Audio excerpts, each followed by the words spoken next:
1800 करोड़ का एक ऐसा बेशकीमती नेकलेस जिसे जमीन से 50 फुट नीचे बेहद कड़ी सुरक्षा के बीच छिपा कर रखा गया था, उसे चुराना तो दूर, उसके करीब पहुंचना भी लगभग नामुमकिन था। लेकिन तभी 8 लड़कियां मिलकर एक ऐसा मास्टर प्लान तैयार करती हैं जिसका मकसद इस नामुमकिन चोरी को मुमकिन बनाना था। अब सवाल ये है कि क्या वे हर सिक्योरिटी को चकमा देकर इस करोड़ों के नेकलेस को चुरा पाएंगी, या फिर उनकी एक छोटी सी गलती उन्हें ऐसी मुसीबत में डाल देगी जहां से निकलना लगभग असंभव होगा। कहानी की शुरुआत होती है डेबी नाम की एक बेहद चालाक और शातिर महिला से, जो सीधे एक महंगे ब्रांड के शोरूम में पहुंचती है। वहां वह बड़ी चालाकी से कई कीमती सामान उठाती है और उन पर लगे प्राइस टैग निकाल देती है। इसके बाद वह पूरे आत्मविश्वास के साथ काउंटर पर जाकर दावा करती है कि उसने ये सभी सामान पिछले हफ्ते यहीं से खरीदा था, लेकिन अब वह इन्हें वापस करना चाहती है। काउंटर पर मौजूद लड़की उससे खरीदारी की रसीद मांगती है, लेकिन डेबी के पास कोई रसीद नहीं होती। फिर उससे कार्ड से भुगतान का सबूत मांगा जाता है, लेकिन वह भी उसके पास नहीं होता। उसकी यह चाल कामयाब नहीं हो पाती और आखिरकार उसे वहाँ से खाली हाथ निकलना पड़ता है। लेकिन जाते जाते भी वह एक महंगा ब्रांडेड बैग उठा लेती है। यहीं से हमें अंदाजा हो जाता है कि डेबी कोई साधारण चोर नहीं, बल्कि हर छोटी बड़ी चीज में मौका तलाश लेने वाली बेहद तेज दिमाग अपराधी है। इसके बाद उसकी नजर एक 5 स्टार होटल पर पड़ती है। समस्या सिर्फ इतनी होती है कि उसके पास कमरा बुक करने के लिए एक भी पैसा नहीं होता। तभी उसकी नजर एक ऐसे कपल पर पड़ती है जो अचानक आई इमरजेंसी की वजह से होटल छोड़कर एयरपोर्ट जाने की तैयारी कर रहा होता है। बस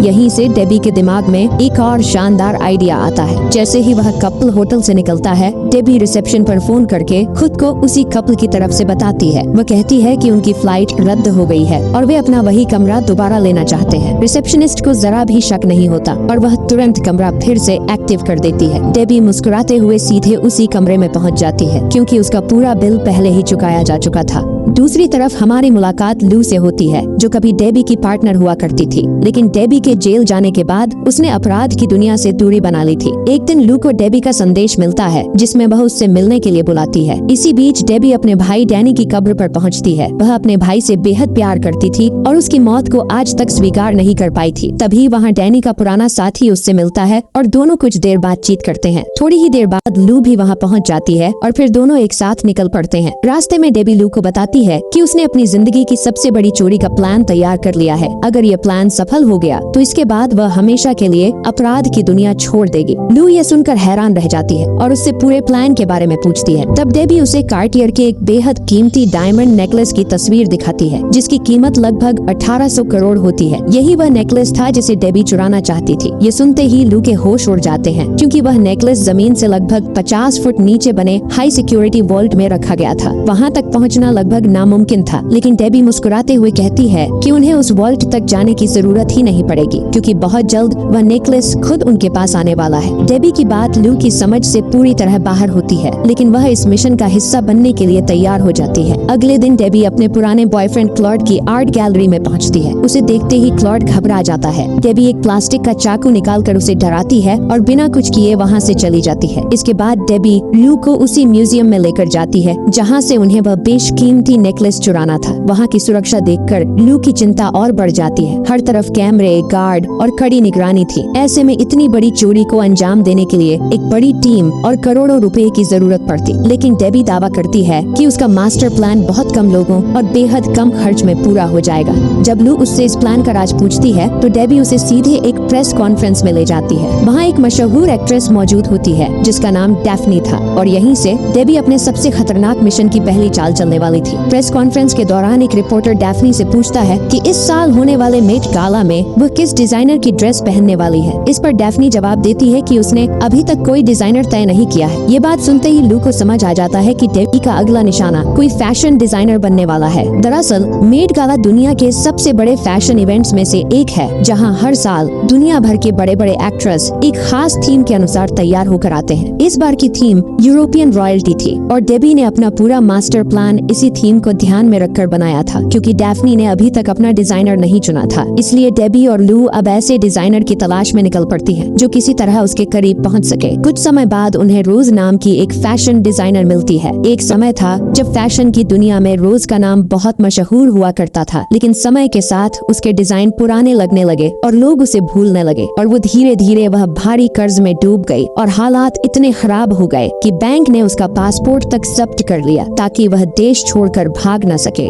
ऐसे ही एक दिन डेबी और लू उससे मिलने पहुंचते हैं। दोनों उससे दोस्ती करते हैं और बातचीत के दौरान रोज अपनी पूरी कहानी उन्हें बता देती है। उसकी बातें सुनने के बाद लू उससे कहती है कि वे उसकी सारी परेशानियां खत्म कर सकते हैं, लेकिन बदले में उसे उनका एक काम करना होगा। रोज हैरानी से पूछती है कि आखिर उसे करना क्या होगा। तभी डेबी उसे मशहूर एक्ट्रेस डैफ्नी की तस्वीर दिखाती है और कहती है कि उसे मेट गाला के लिए डैफ्नी की ड्रेस डिजाइन करनी होगी। ये सुनते ही रोज पूरी तरह चौंक जाती है। उसे यकीन ही नहीं होता कि इतनी बड़ी एक्ट्रेस उसकी बनाई हुई ड्रेस पहनने के लिए तैयार होगी। तभी डेबी उसे अपने पूरे प्लान का राज बताती है। वह बताती है कि जिस बेशकीमती डायमंड नेकलेस को वे चुराना चाहते हैं उसका नाम 2 सेंट नेकलेस है। ये कभी यूरोप की महारानी का सबसे पसंदीदा नेकलेस हुआ करता था और इसे कार्टियर ने तैयार किया था। महारानी की मौत के बाद कार्टियर ने उस नेकलेस को वापस लेकर जमीन के 50 फुट नीचे बने अपने सीक्रेट वॉल्ट में बंद कर दिया, जहां से उसे कभी भी सार्वजनिक रूप से बाहर नहीं निकाला गया। लेकिन इस बार मेट गाला की थीम यूरोपियन रॉयल्टी थी, इसलिए डेबी को पूरा भरोसा था कि अगर सही तरीका अपनाया जाए तो कार्टियर खुद उस नेकलेस को एक रात के लिए बाहर निकाल देगा। यहीं से डेबी अपना असली प्लान बताती है। उसका इरादा था कि रोज किसी तरह डैफ्नी को अपनी डिजाइन की हुई ड्रेस पहनने के लिए मना ले। इसके बाद रोज ही उसे सलाह देगी कि इस ड्रेस के साथ वही ऐतिहासिक 2 सेंट नेकलेस शानदार लगेगा। अगर सब कुछ योजना के अनुसार हुआ तो डैफ्नी रेड कारपेट पर उसी नेकलेस को पहन कर आएगी और उसी भीड़ के बीच उनकी टीम बिना किसी को भनक लगे वह नेकलेस गायब कर देगी। अब तक प्लान तो तैयार था, लेकिन इतनी बड़ी चोरी सिर्फ 3 लोग मिलकर नहीं कर सकते थे। उन्हें और साथियों की जरूरत थी। इसके बाद डेबी अनीता से मिलने पहुंचती है, जो कभी उसके भाई डैनी की पार्टनर हुआ करती थी और अब एक ज्वेलरी स्टोर में काम कर रही थी। डेबी उससे पूछती है कि अगर इस नेकलेस को छोटे छोटे गहनों में बदलना पड़े तो कितना समय लगेगा। अनीता बताती है कि इसमें कई घंटे, शायद पूरा दिन भी लग सकता है। लेकिन जैसे ही डेबी उसे इस काम के बदले 200 करोड़ देने का ऑफर देती है, अनीता तुरंत अपना फैसला बदल देती है और कहती है कि अब वह ये काम बहुत कम समय में पूरा कर सकती है। जब डेबी वापस घर पहुंचती है तब तक लू भी अपना काम पूरा कर चुकी होती है। उसने एक बेहद खतरनाक हैकर को ढूंढ लिया था जिसका नाम था नाइना बॉल। उसका नाम सुनकर सभी थोड़ा चौंक जाते हैं, लेकिन जल्द ही पता चलता है कि यह उसका असली नाम नहीं बल्कि एक कोड नेम है, क्योंकि हैकर्स अपनी असली पहचान कभी किसी के सामने नहीं आने देते। अगले दिन डेबी अपने प्लान का अगला कदम उठाती है। उसके बताए अनुसार रोज एक मशहूर एक्ट्रेस से मिलने जाती है। डेबी पहले ही पूरी मुलाकात का इंतजाम कर चुकी होती है और रोज को समझा देती है कि उसे क्या करना है। जैसे ही रोज उस एक्ट्रेस से हाथ मिलाती है, उसी पल डेबी चोरी छिपे उनकी एक तस्वीर खींच लेती है। तस्वीर को इस तरह लिया जाता है कि देखने वालों को लगे जैसे वह एक्ट्रेस रोज के डिजाइनों की तारीफ कर रही हो। इसके बाद डेबी वही तस्वीर एक अखबार में छपवा देती है। जब डैफ्नी यह खबर पढ़ती है तो उसे लगता है कि इंडस्ट्री की बड़ी बड़ी एक्ट्रेस रोज के डिजाइन पहनने के लिए उत्साहित है। यही देखकर वह खुद रोज से संपर्क करती है और मेट गाला के लिए अपनी ड्रेस डिजाइन करने का ऑफर दे देती है। डेबी के मास्टर प्लान का पहला पार्ट पूरी तरह सफल हो चुका था, लेकिन अभी असली खेल बाकी था।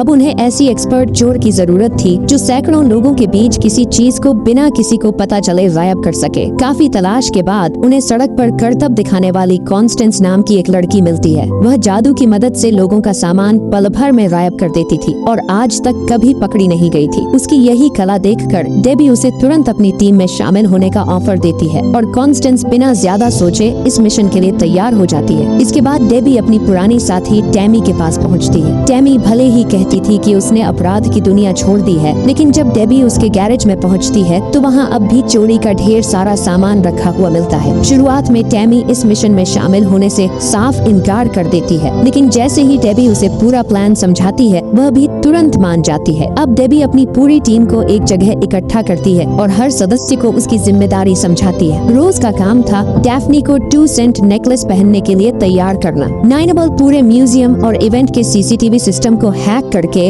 हर गतिविधि पर नजर रखेगी। कॉन्स्टेंस सही समय पर डैफ्नी के गले से नेकलेस को बिना किसी की नजर में आए गायब करेगी। टैमी पूरे मिशन की व्यवस्था संभालेगी, जबकि लू की जिम्मेदारी चोरी के बाद उस नेकलेस को बेचने की होगी। प्लान के मुताबिक उनका पहला काम डैफ्नी को 2 सेंट नेकलेस पहनने के लिए तैयार करना था। रोज रोज धीरे धीरे उससे बात करती है और उसे समझाती है कि उसकी ड्रेस के साथ कोई साधारण नेकलेस नहीं बल्कि इतिहास का सबसे मशहूर शाही नेकलेस ही जंचेगा। शुरुआत में डेफनी थोड़ा हिचकिचाती है, लेकिन रोज की बातों में आकर आखिरकार वह मान जाती है। अब प्लान का नेक्स्ट पार्ट शुरू होता है। डेबी के कहने पर रोज और अनीता कार्टियर के शोरूम पहुंचती हैं। उनका मकसद था असली नेकलेस की हूबहू एक नकली कॉपी तैयार करना, ताकि सही समय पर असली नेकलेस को बदल दिया जाए। लेकिन इसके लिए सबसे पहले उन्हें नेकलेस का एकदम सटीक 3D मॉडल चाहिए था। समस्या यह थी कि यह नेकलेस इतने सालों से जमीन के नीचे बने सीक्रेट वॉल्ट में बंद था, इसीलिए उसकी कोई तस्वीर इंटरनेट पर मौजूद नहीं थी। मजबूरी में रोज और अनीता को खुद जाकर उसे देखना पड़ा। शोरूम पहुंचने के बाद वहां के कर्मचारी उन्हें कार्टियर के कई शानदार नेकलेस दिखाते हैं, लेकिन दोनों बार बार सिर्फ 2 सेंट नेकलेस देखने की जिद करती हैं। आखिरकार मामला मैनेजर तक पहुंचता है। शुरुआत में मैनेजर इतनी बड़ी कीमत वाला नेकलेस बाहर निकालने से साफ मना कर देता है,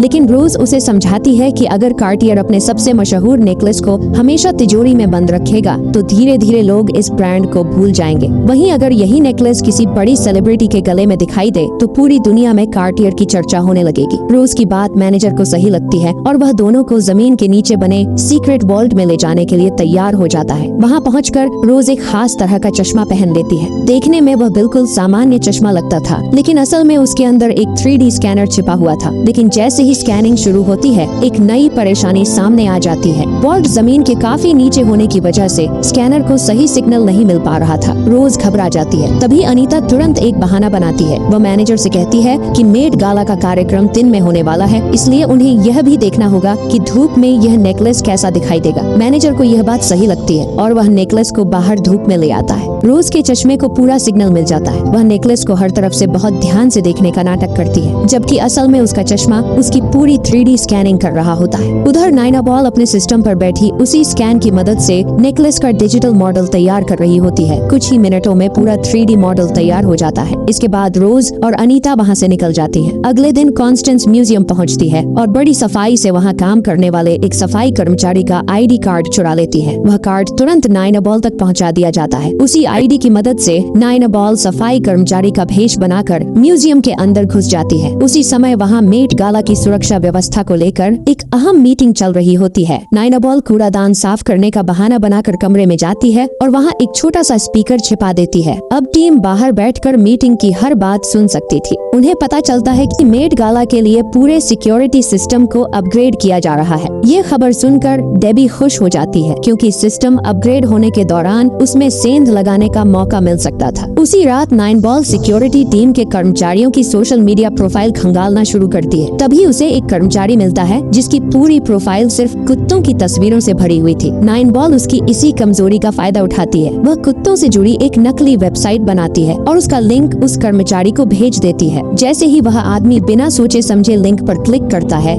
उसका पूरा कंप्यूटर हैक हो जाता है। यहीं से नाइना बॉल को मेट गाला के नए सिक्योरिटी सिस्टम का पूरा एक्सेस मिल जाता है। अब उसके सामने म्यूजियम के हर कैमरे की लोकेशन दिखाई देने लगती है। लेकिन यह देखकर सभी की चिंता बढ़ जाती है, क्योंकि म्यूजियम का शायद ही कोई ऐसा कोना था जहां कैमरा न लगा हो। उन्हें उम्मीद थी कि कम से कम वॉशरूम कैमरों से सुरक्षित होगा, लेकिन वहां भी कैमरे लगे हुए थे। तब डेबी नाइना बॉल से पूछती है कि क्या वह कैमरे का एंगल थोड़ा बदल कर करीब 9 फुट का एक ब्लाइंड स्पॉट बना सकती है। नाइना बॉल आत्मविश्वास से जवाब देती है कि यह काम उसके लिए बिल्कुल आसान है। कुछ ही समय बाद टीम को एक और सुनहरा मौका मिल जाता है। वोग मैगजीन अपने नए कर्मचारियों की भर्ती कर रही थी और इन्हीं कर्मचारियों को मेट गाला की व्यवस्था संभालनी थी। अगले ही दिन टैमी इंटरव्यू देने पहुंचती है और आसानी से नौकरी हासिल कर लेती है। ऑफिस के अंदर उसे मेट गाला की बैठने की पूरी व्यवस्था वाला चार्ट दिखाई देता है। वह अपने खास चश्मे से उसकी स्कैनिंग कर लेती है और सारी जानकारी नाइन बॉल को भेज देती है। चार्ट देखते ही डेबी की नजर डैफ्नी की सीट के बगल वाली खाली कुर्सी पर जाती है। वह तुरंत नाइना बॉल से कहती है कि किसी तरह उस सीट पर क्लॉड का नाम जोड़ दिया जाए। इसके बाद टैमी अपने सीनियर को मना लेती है कि पूरे इवेंट के खाने पीने की जिम्मेदारी वही संभालेगी। इसी बहाने वह लू को शेफ और अनीता को किचन स्टाफ के रूप में अंदर काम दिला देती है। अब उनकी टीम के ज्यादातर सदस्य बिना किसी शक के मेट गाला के अंदर पहुंचने वाले थे। धीरे धीरे डेबी का पूरा मास्टर प्लान बिल्कुल उसी तरह आगे बढ़ रहा था जैसा उसने सोचा था। आखिरकार वह दिन भी आ जाता है जिसका सभी को इंतजार था। सुबह सुबह कार्टियर का कर्मचारी 2 सेंट नेकलेस लेकर डेफ्नी के घर पहुंचता है। रोज उसके पास खड़ी होती है और उसे नेकलेस पहनकर देखने के लिए कहती है। डेफ्नी जैसे ही नेकलेस पहनती है, रोज उसे उतारने की कोशिश करती है, लेकिन तभी एक नई मुसीबत सामने आ जाती है। नेकलेस का लॉक किसी भी तरह खुल ही नहीं रहा था। तभी कार्टियर का कर्मचारी बताता है कि इस नेकलेस को खोलने के लिए एक खास तरह का मैग्नेट चाहिए जो सिर्फ कार्टियर के पास मौजूद है। उसके बिना ये नेकलेस कभी नहीं खुल सकता। ये सुनते ही रोज के चेहरे का रंग उड़ जाता है। अगर नेकलेस खुला ही नहीं तो पूरी चोरी का प्लान यहीं खत्म हो जाएगा। लेकिन रोज तुरंत खुद को संभालती है और कर्मचारी से कहती है कि वह एक बार उसके सामने लॉक खोल कर दिखाए ताकि जरूरत पड़ने पर वह भी समझ सके। कर्मचारी जैसे ही मैग्नेट से लॉक खोल कर दिखाता है, रोज चोरी छिपे पूरे प्रोसेस की वीडियो बना लेती है और तुरंत डेबी को भेज देती है। वीडियो देखकर डेबी की चिंता और बढ़ जाती है। तभी नाइनाबॉल को एक शानदार आइडिया आता है। वह यह वीडियो अपनी बहन को भेजती है जो ऐसे डिवाइस बनाने में माहिर थी। वीडियो देखने के बाद उसकी बहन बिल्कुल वैसा ही मैग्नेट तैयार कर देती है और नाइनाबॉल को दे देती है। शाम होते होते मेट गाला की शानदार शुरुआत हो जाती है। डैफ्नी पूरे शाही अंदाज में 2 सेंट नेकलेस पहनकर इवेंट में पहुंचती है। उसके साथ रोज और कार्टियर का कर्मचारी भी मौजूद होते हैं, जबकि डेबी की पूरी टीम पहले से अपनी अपनी जगह संभाल चुकी होती है। नाइनाबॉल बाहर खड़ी एक वैन में बैठकर हैक किए गए कैमरों के जरिए पूरे म्यूजियम पर नजर रख रही होती है। योजना के अनुसार डैफ्नी सबसे पहले म्यूजियम के उस हिस्से में जाती है जहां यूरोप के सबसे कीमती शाही गहने प्रदर्शित किए गए थे। वहां कुछ समय बिताने के बाद वह अपनी तय सीट की ओर बढ़ जाती है और अब डेबी की जिंदगी की सबसे बड़ी चोरी शुरू होने वाली थी। डिनर शुरू होते ही लू वेटर का भेष बनाकर चुपचाप डैफ्नी की टेबल तक पहुंचती है। मौका मिलते ही वह बड़ी सफाई से उसके खाने में एक खास केमिकल मिला देती है।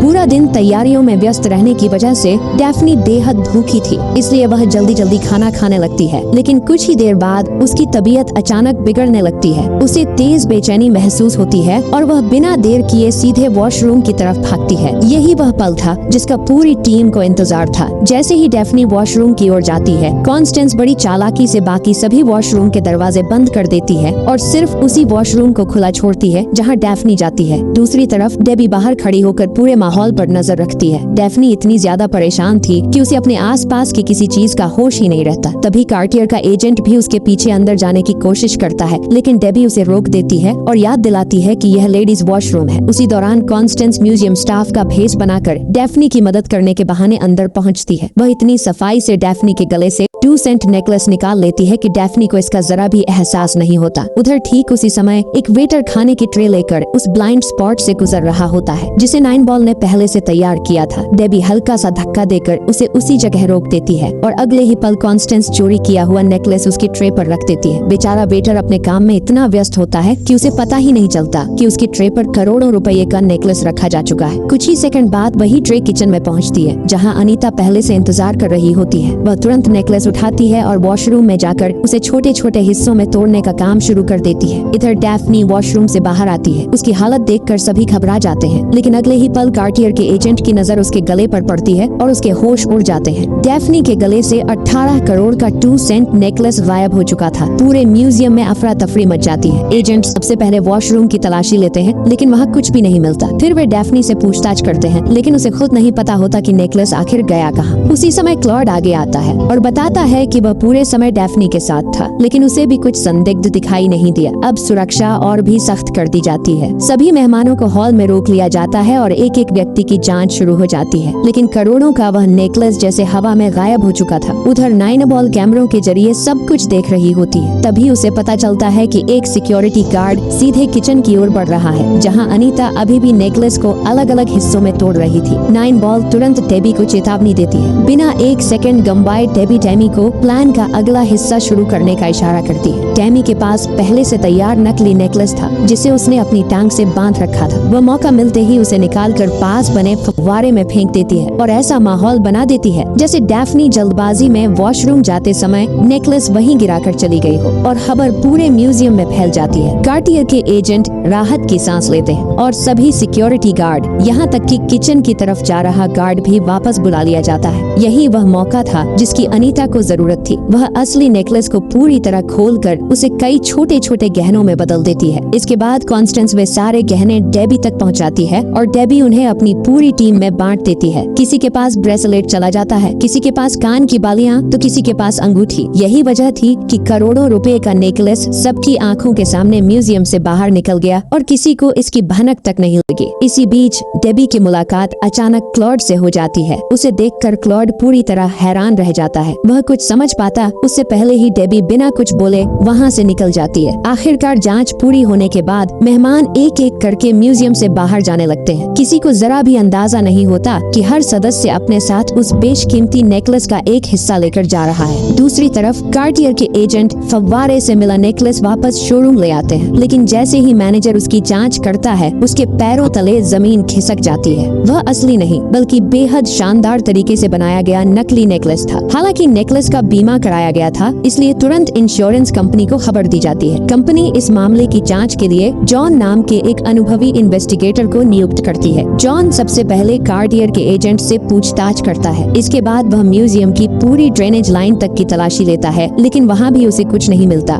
इसके बाद वह डैफ्नी से पूछताछ करता है। जब डैफ्नी को पता चलता है कि उसने जो नेकलेस वापस किया था वह नकली था, तो वह भी पूरी तरह हैरान रह जाती है। आखिर में जॉन पूरे इवेंट की सीसीटीवी फुटेज देखना शुरू करता है। तभी उसकी नजर डेबी पर पड़ती है। वह पहले से ही डेबी को जानता था, इसलिए उसका शक तुरंत उसी पर चला जाता है। उसी दिन वह डेबी से मिलने पहुंचता है और सीधे उस पर नेकलेस चोरी करने का आरोप लगा देता है, लेकिन डेबी बिना घबराए हर आरोप से साफ इनकार कर देती है। इतना ही नहीं, वह चालाकी से शक की दिशा क्लॉड की तरफ मोड़ देती है। जॉन पूरी तरह उसकी बात पर यकीन तो नहीं करता, क्योंकि उसके पास क्लॉड के खिलाफ कोई सबूत नहीं था। तभी डेबी उससे कहती है कि अगर वह थोड़ा समय दे तो वह क्लॉड के खिलाफ सबूत भी जुटा देगी। उसी शाम डेबी अपनी पूरी टीम के साथ बैठकर आगे की योजना पर चर्चा करती है कि आखिर इन हीरो को बेचा कैसे जाए। लेकिन तभी दरवाजा खुलता है और अंदर डैफ्नी चली आती है। यही फिल्म का सबसे बड़ा ट्विस्ट सामने आता है। दरअसल डैफ्नी भी इस मिशन का हिस्सा थी। सबसे हैरान करने वाली बात यह थी कि ये राज टीम के बाकी 7 सदस्यों को भी नहीं पता था। डैफ्नी काफी पहले ही डेबी की पूरी चाल समझ चुकी थी। जब रोज बार बार उसे 2 सेंट नेकलेस पहनने के लिए जोर दे रही थी, तभी उसे रोज की ओवर एक्टिंग पर शक हो गया था। यहाँ तक कि वॉशरूम में जब कॉन्स्टेंस ने उसके गले से नेकलेस निकाला, तब भी डैफ्नी को सब महसूस हो गया था, लेकिन उसने जानबूझकर किसी को नहीं रोका। उसने फैसला कर लिया था कि वह डेबी का साथ देगी। डेबी भी उसकी बात मान लेती है, क्योंकि अगर डैफ्नी उनका साथ न देती तो वह एक पल में पूरी टीम को पुलिस के हवाले कर सकती थी। लेकिन अब भी एक बहुत बड़ी समस्या बाकी थी। जब तक इस चोरी का केस बंद नहीं हो जाता, वे इन हीरो को बेच नहीं सकते थे। अब उन्हें किसी ऐसे इंसान की जरूरत थी जिस पर पूरी चोरी का इल्जाम डाला जा सके, यानी एक बलि का बकरा। डेबी मुस्कुराते हुए अपनी टीम को बताती है कि उन्हें बलि का बकरा ढूंढने की जरूरत ही नहीं है, क्योंकि उसने पहले से ही एक इंसान चुन रखा है, क्लॉड। उसी रात डैफ्नी डेबी के बताए अनुसार क्लॉड से मिलने जाती है। दोनों पूरी रात साथ बिताते हैं। अगली सुबह क्लॉड के जागने से पहले ही डैफ्नी चुपचाप उसकी अलमारी से वही सूट निकालती है जो उसने मेट गाला की रात पहना था। दरअसल मेट गाला के दौरान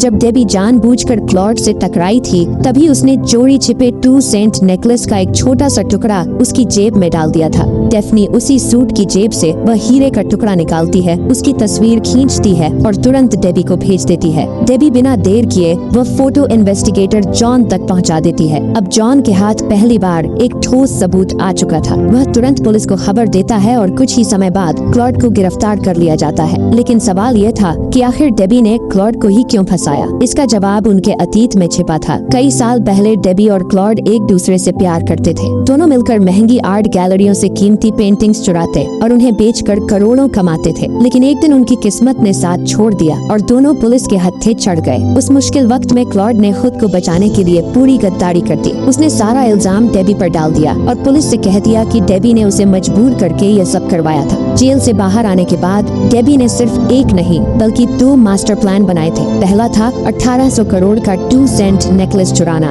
और दूसरा था क्लॉड से अपने विश्वासघात का बदला लेना। अब आखिरकार वह समय आ चुका था जब टीम उन हीरो को बेच सकती थी। लेकिन जब सारे खर्चे निकालकर हिसाब लगाया गया तो सभी के हिस्से में उम्मीद से काफी कम पैसा आने वाला था। यह देखकर पूरी टीम थोड़ी निराश हो जाती है। तभी डेबी एक और ऐसा राज खोलती है जिसे सुनकर सबकी आंखें फटी की फटी रह जाती हैं। वह बताती है कि उन्होंने सिर्फ 2 सेंट नेकलेस ही नहीं चुराया था, असल में उन्होंने म्यूजियम में रखे पूरे शाही ज्वेलरी कलेक्शन को ही बदल दिया था। डेबी ने अपने एक पुराने साथी की मदद से पहले ही म्यूजियम में घुसकर सारे असली गहनों की जगह बिल्कुल वैसी ही नकली ज्वेलरी रखती थी। उन सभी गहनों की कुल कीमत लगभग $350 मिलियन यानी करीब 4200 करोड़ थी। यह सच्चाई सुनते ही पूरी टीम खुशी से झूम उठती है क्योंकि अब हर सदस्य के हिस्से में उम्मीद से कई गुना ज्यादा पैसा आने वाला था। यही इस रोमांचक कहानी का अंत होता है। अगर अगला पार्ट देखना है तो कमेंट करना मत भूलना।